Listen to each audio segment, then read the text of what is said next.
Vamos a comenzar ahora a ver un tema importantísimo para el desarrollo de esta asignatura, y es este de geometría de masas. En esta primera parte nos vamos a centrar en centros de gravedad y en lo que denominamos también centroides. En este capítulo veremos centro de masas y centroides en sistemas materiales discretos.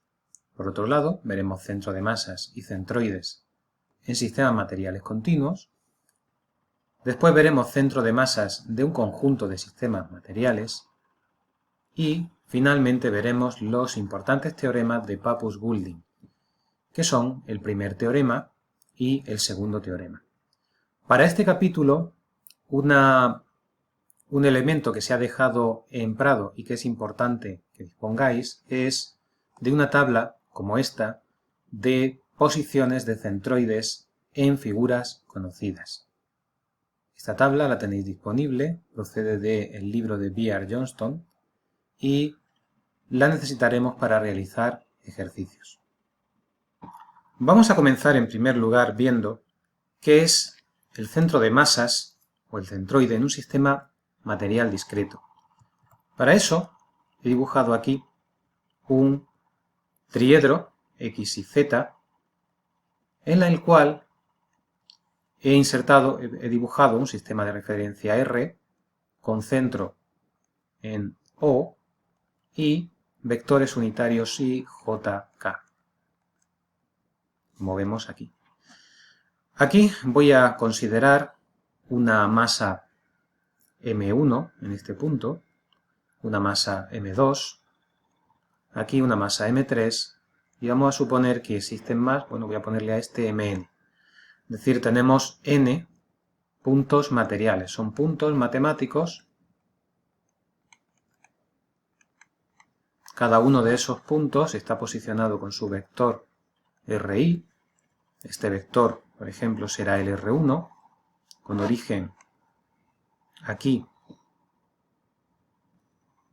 y pinchando, por ejemplo, el Rn, pues será origen en O y apunta, este será el Rn. ¿De acuerdo? Lo voy a quitar. Definimos un punto matemático que se va a llamar el centro de masas, R de el centro de masas. Es una forma de ponerlo, ahora veremos por qué le pongo así, pero R del centro de masas.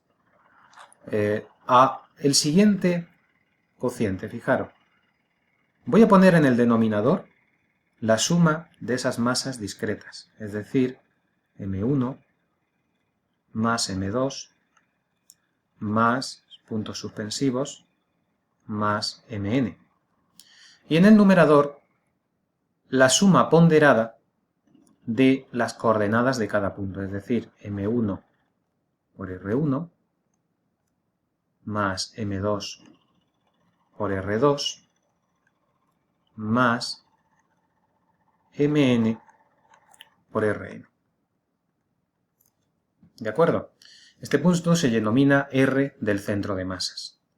Esta expresión se puede poner de manera sintética como el sumatorio desde i igual a 1 hasta el número de puntos que tengamos de mi, ri,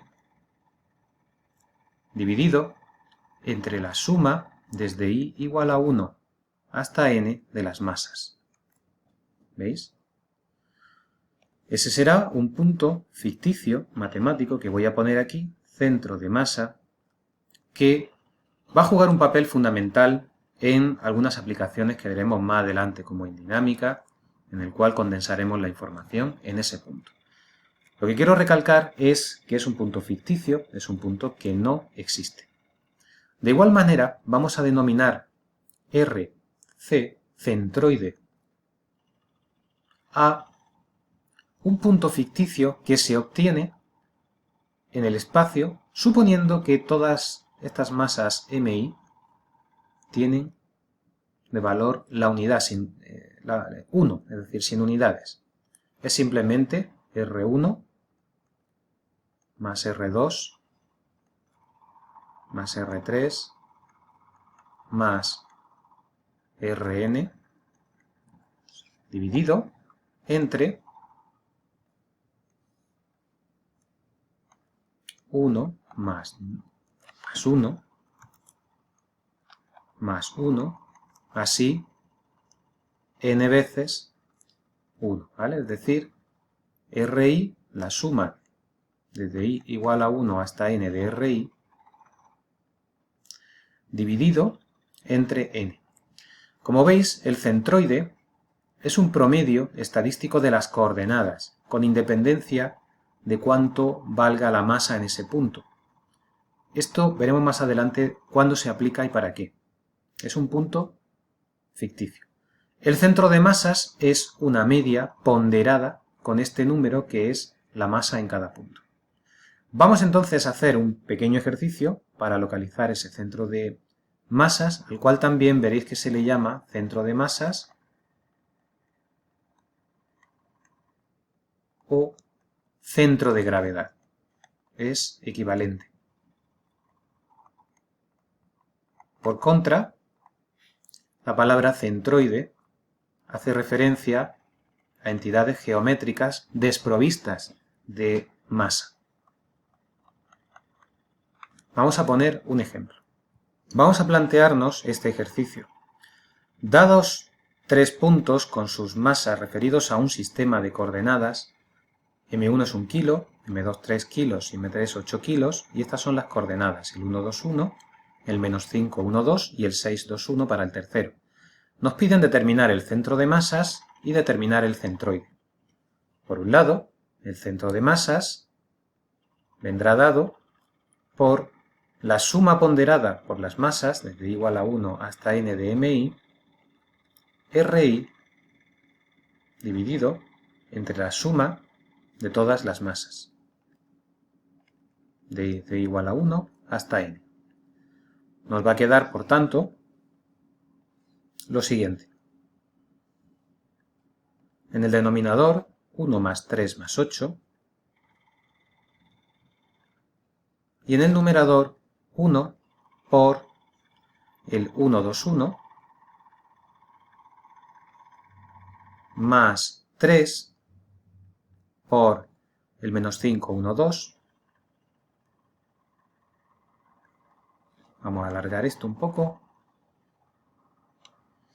Más 8 por 6, 2, 1. ¿Veis? Esto resulta, podía hacer las operaciones y nos sale el 283,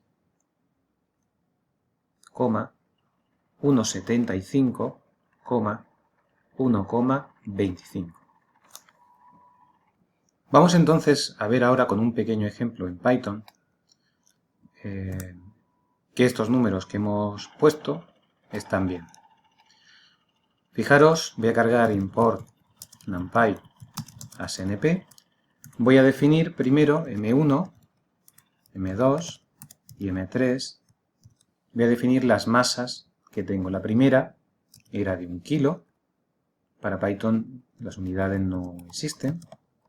Por tanto, yo tengo que saber que esto es 1 y si lo quiero que sea kilo, lo puedo poner comentado. Es importante documentar los códigos. El segundo es de 3 y lo pongo así comentado, perdón. 3, el símbolo del dólar, kilo, y aquí puedo poner 8 con el símbolo del dólar, kilo, ¿vale? Ahora podría definir esos tres vectores de posición R1 igual a np.array, va a ser un array de numpy, y es el 1, 2, 1. ¿Vale? Y estas coordenadas vienen dadas en metros. El R2 será np.array,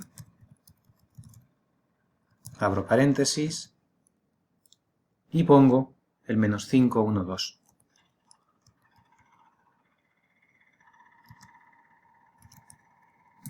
R3 igual a np.array 621 .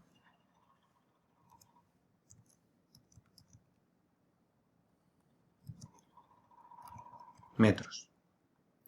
¿Cómo calculamos el centro de masas? Pues por una parte tenemos que calcular un numerador, que veremos que se llama el momento estático también, como la suma de M1 por R1 más M2 por R2 más M3 por R3.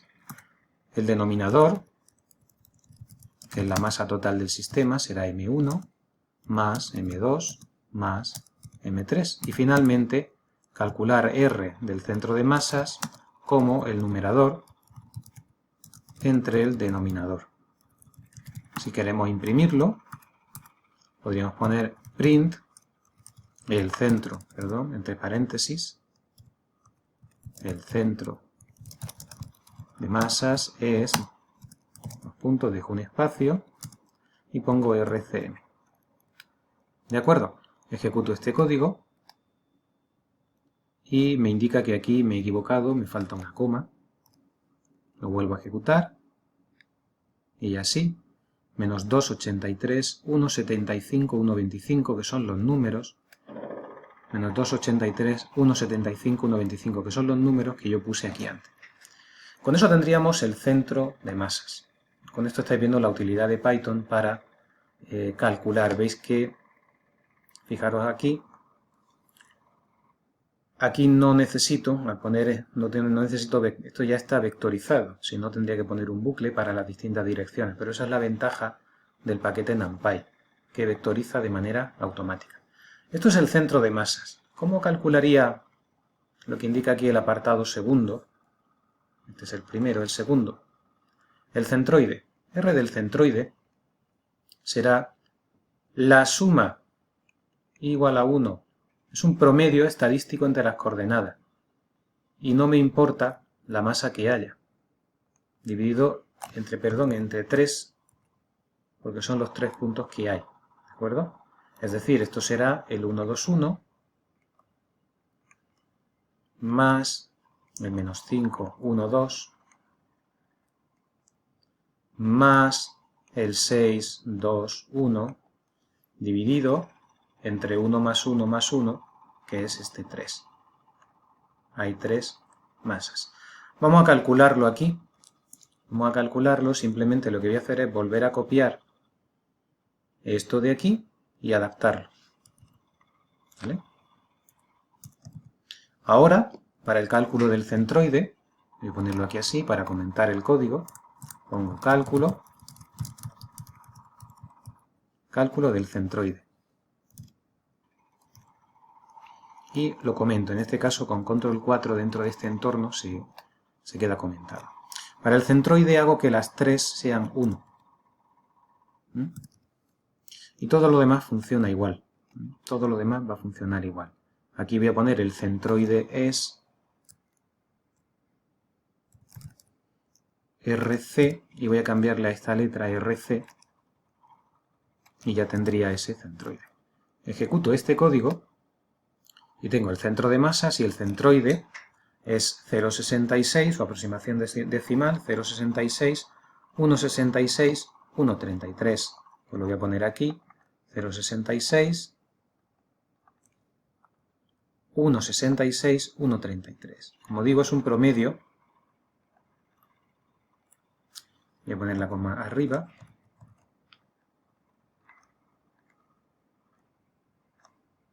¿De acuerdo?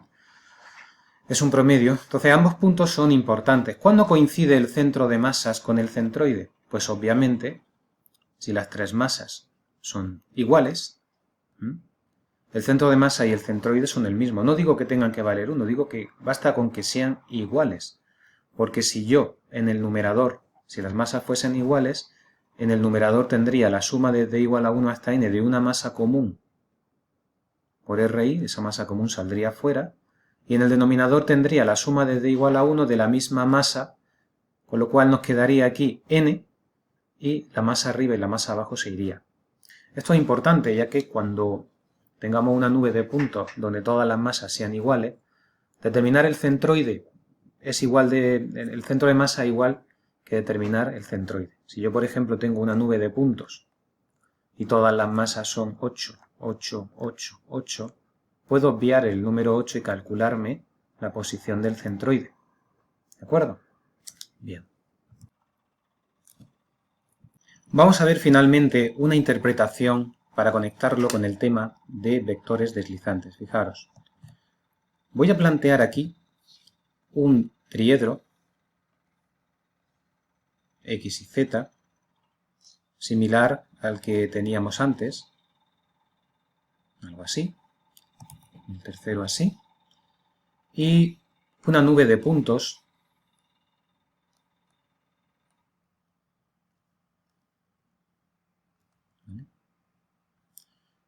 donde aquí tendríamos M1, M2, poner así, M3, en general Mn.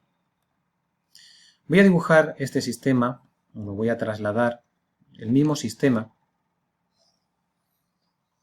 aquí. Es decir, copio el mismo sistema aquí y fijaros, en estos puntos hemos visto que existe una posición que es el centro de masas que está aquí y podríamos calcularlo. Aquí igualmente podríamos también obtenerlo. Aquí lo único que voy a hacer con estos puntos es introducir una rotación relativa entre ellos, de tal manera que no cambio las distancias entre ellos, pero lo que voy a hacer es simplemente rotarlos. Vamos a ponerlo así. ¿Vale? Ahora voy a definir un vector de dirección en la dirección de la gravedad, que en este sistema, ahora lo dibujaré más claro, pero lo asociamos con el eje Z, es decir, la gravedad aquí va así y aquí va así. ¿Vale?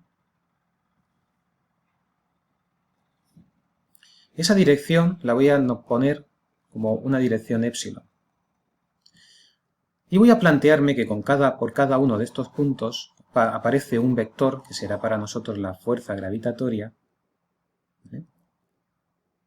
Voy a poner así un conjunto de vectores deslizantes paralelos, pero voy a poner en este vector, voy a poner así, VI.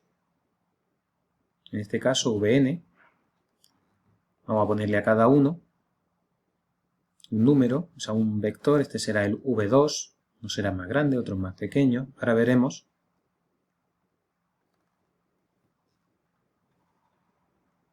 El tercero, pues lo ponemos así.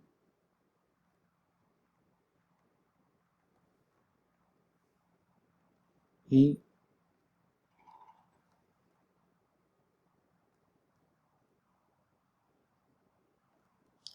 este V1.